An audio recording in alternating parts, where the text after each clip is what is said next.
and gentlemen, my name is Arcane Static, and today we're gonna talk about what I would do if. If what, you might say? Well, this website here, whatwouldyoudouif.se, has a list of questions and some answers to them, so I would like to see what kind of things would happen. Here we go. The first question is, what would you do if you could stop one disaster? Oh my god. This is not... Okay, so 9/11 is touted to be one of the greatest domestic disasters that happened in American history. The Columbine Massacre is touted to be one of the worst school shootings that has ever happened, and my exam results, like, whoever wrote the answers to this question is just fucking jaded. Honestly? Your exam results is on the same level as the Columbine Massacre and 9/11? No, fuck you! Like, this is a question you can't answer, I mean, if we didn't get into 9/11, we probably wouldn't be in as many wars. Yeah, about half the people would say, what the fuck, you guys? So a third of the public chose their exam results. Twice as many people would rather change their exam results than stop the Columbine Massacre from happening. Fuck you guys. Alright, let's look at the next one. Here we go. What would you do if you could kill someone of these in the world? So the leader of a random terrorist group, someone you know personally, or your country's leader. Feel like this one is gonna get me on an FBI watch list if I click any of them, really. See, the problem is, like, what defines a terrorist group? Because if you look at it from some directions, Greenpeace is a terrorist group. PETA is a terrorist group. The United States is a terrorist group. It's all about that opinion, about that frame of reference, so I can't really, I can't in good faith choose that one. Someone I know personally, God, I'd like to kill a lot of the people that I know personally, but, like, if I only get to kill one, then it'll just make things worse on that bit. And if I'm gonna kill my country's leader, it's just so dangerous, because I know that immediately I will get found, and I will be killed by accident or whatever. They'll just fucking shoot me or something like that. This is a hard question. I'm gonna have to go with someone I know personally, because, like, I'm not afraid to say there is a list of people in my head that I would like to see bad things happen to, and I wouldn't do it myself, but this question seems to imply that there is not a lot of, like, consequence to me having killed that person. Who knows? Let's hope that this one is... What, really? The leader of a random terrorist group got that much? You guys don't understand what defines a terrorist group. You might be part of what someone else considers a terrorist group. Who gets to decide that? Alright, moving on. What would you do if you could fly? I wouldn't commit robberies, but I'd certainly probably be doing things that were illegal. Because if I could fly, the chances are I'd be using it to, like, fight crime. I wouldn't commit robberies, but I'd still have to escape from the police because vigilantism is still technically a crime, because the police don't get to do it, so you're taking away from their fun of randomly shooting the people that they decide they want to shoot. Oh, did I just say a thing like that? But, like, exploring the world comes with that. Using the ability for fun comes with that. And none of these answers are a well-rounded and perfect answer for this, because I would use it to, like, fight injustice. If you know what, yeah. So, I mean, the closest one is use the ability for fun. Only 10% would be a person that would do it that way. I can see how exploring the problem though also, and this comes in with, like, every discussion where you're like, oh, well, which superpower would you want if you could have any superpower? And a lot of people always go for flying, but, like, without the accompanying superpowers, flying is really boring, because you would either only be able to fly, like, at a slow speed, like as fast as you could run, because you can't really accelerate yourself any other way. You'd have to, like, take a running start and then jump and then use that same momentum to keep going, and every once in a while you'd have to, like, land on the ground and run and regain your speed because of air resistance. Or like, if you fly too high, then you'll suffocate, so you need to be able to, like, retain oxygen in your blood. Or, like, if you, like, come down onto the ground too hard, you'll break your legs because you don't have super endurance and that kind of thing. So exploring the world, you could do it almost the same way via motorcycle. And yeah, I just like to pick these things apart, herpaderp. Let's go on to the next one. Here we go. What would you do if you could change the past? You would prevent the slavery. The slavery? The slavery. You would get better grades for yourself, or you'd stop Hitler. I feel like a lot of, like, middle school kids have been submitting these, because there's been two already that are, like, you know, two really major things, and then grades. Obviously, if I would go back, I'd get better grades for myself than I did, so that I could, well, but, like, it doesn't say that you'd change the classes that you took, only that you would get better grades in them. And I already did pretty decent in, like, my schooling, so I don't really think I need to change that. As for preventing the slavery, the word "the" is an definite article, which means that that it is one specific slavery, which means that I wouldn't be able to prevent all slavery, or prevent slavery as an idea. I would only be able to prevent one slavery. And even then, it's like, well, what defines one slavery? Is it like the slavery of the Egyptian, or the Hebrew people in Egypt? Does that count as one slavery? Or does it count as, like, Dan, the one guy who became a slave? Do I get to prevent that? As for stopping Hitler, I mean, a lot of people go for that, but, like, it's so hard, because what would have happened?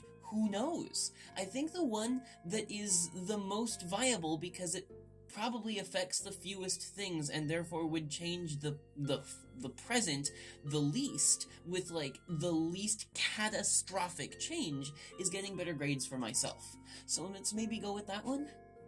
Really? I mean, I hope that the reason that this is as high as it is now is because of the same kind of ideology that I just had, but at the same time, holy crap, you guys. Oh, good, okay. So moving on. I'm, like, lightheaded from that one. What would you do if every person within 1 meter of you temporarily turned into John Malkovich?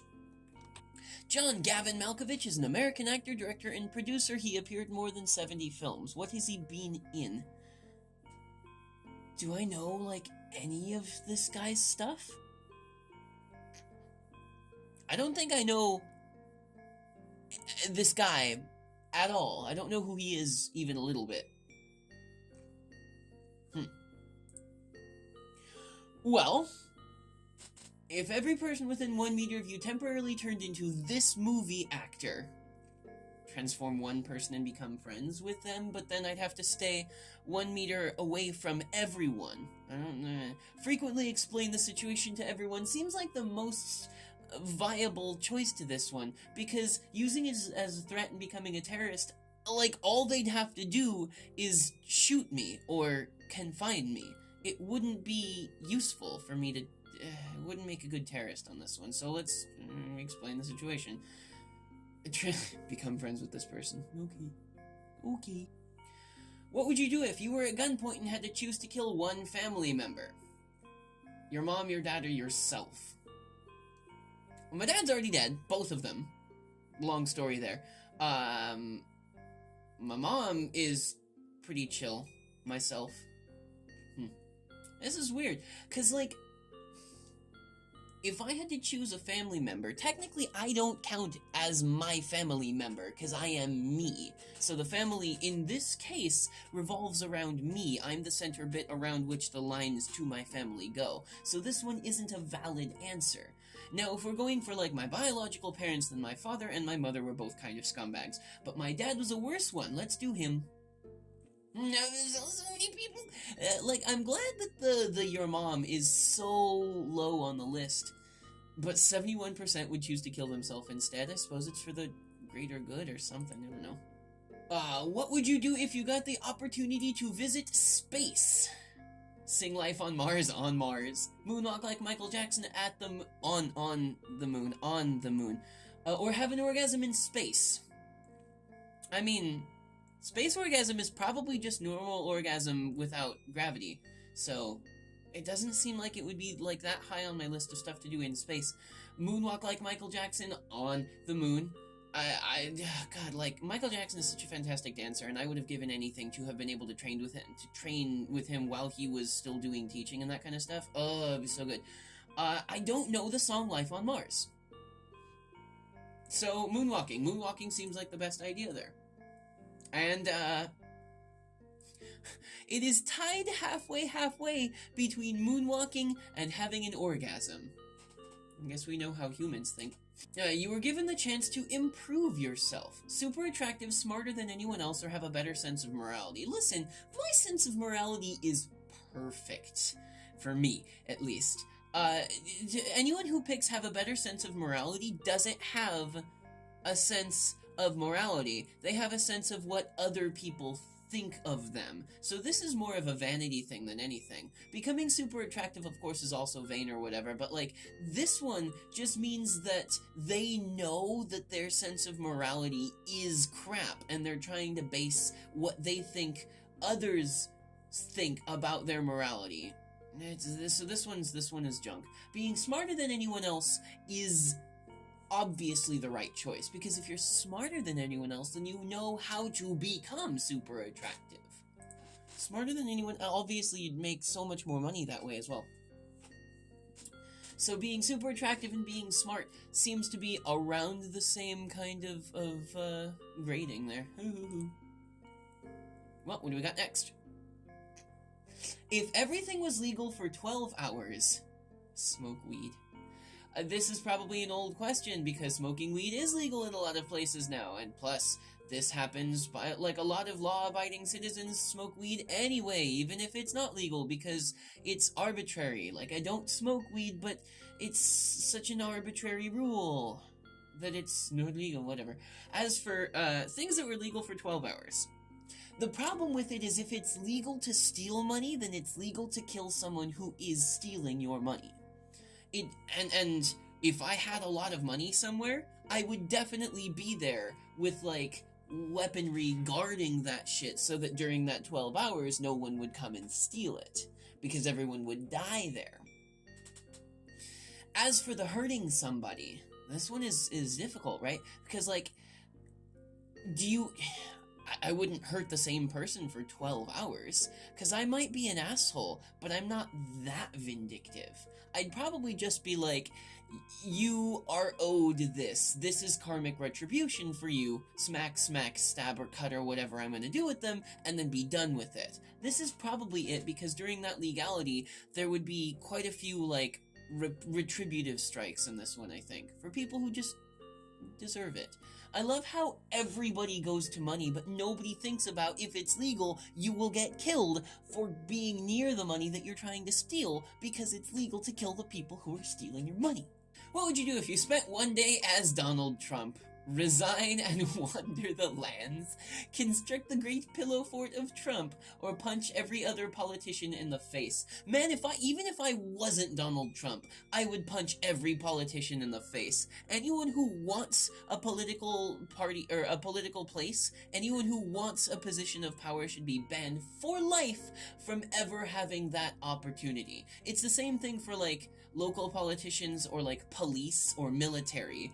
Anyone who wants to be in a position of power over another person should be banned for life from it, and I want to punch all of them. So this one doesn't even matter if I am Donald Trump. I would punch everyone else in the face. Except for if I'm Donald Trump, my hands will be kind of small and they might break. What would you do if you could go 10 minutes back in time and talk to yourself for 30 seconds? This isn't really that important, because it's only 10 minutes back, and it's only 30 seconds, and 10 minutes ago, I was recording this video, so, I mean, I wouldn't really have a lot of things to say. I wouldn't really be that... I mean, you're only there for 30 seconds, and you only get to talk, so it's not like I'd show up and be like, hey, what a hand job, because it's technically masturbating. I don't fucking know. Let's do this one. One last one. What would you do if you had the opportunity to become the boss at EA Games?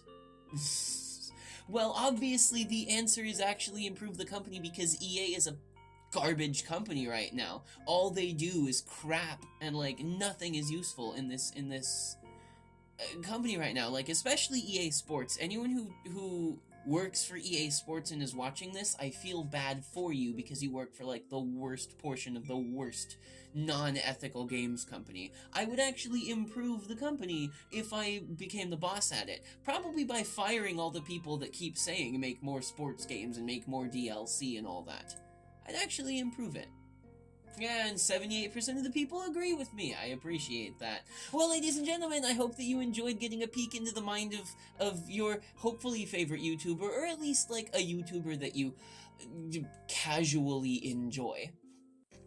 If you like this video, please remember to like, share, and subscribe if you haven't already done so. You can also follow my socials, that's on Facebook and Twitter, down in the description box. And if you would like to do so, you can also take a look at my Patreon feed, and maybe throw some support my direction if you would be so kind. I'd appreciate it, thanks. So, thanks very much for watching, and I will see you next time.